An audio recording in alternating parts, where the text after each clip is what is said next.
ng bus ngayon. Pupunta sa bago naming applyan ulit. Dami po kami sa aming mga itik. Dami po namin. Yan. Pilipino, ibang lahi. India, Bengali, Pakistan. Anak ka lang, yung buo, bigyan na ito. Yan, sakit na po kami. Dami namin. Yan.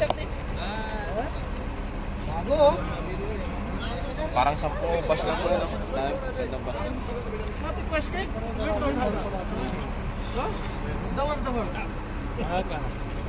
Saunos, rakap sora. Aywa. Yan po. Dami. Bismillah. Katir na par. Ayan po. May ulan pa dito. Punta po kami ng Red Sea. Ayan, yan. Red Sea daw. Ayan. Mga dating... Tapos to, interview. Dito, okay. Yan. Tapos interview. Interview sa Tabok. Ayun. 16 hours ang biyahe. Ayun. Yan, Ernel. Si Melvin. Palagyan. Si Arnold. Si June. Yan, bus pa lang. Tapos pag natanggap kami, ibiyahe na naman kami na 27 hours. Ayun. Ka pa. Ilang balik na ng Pilipinas yun.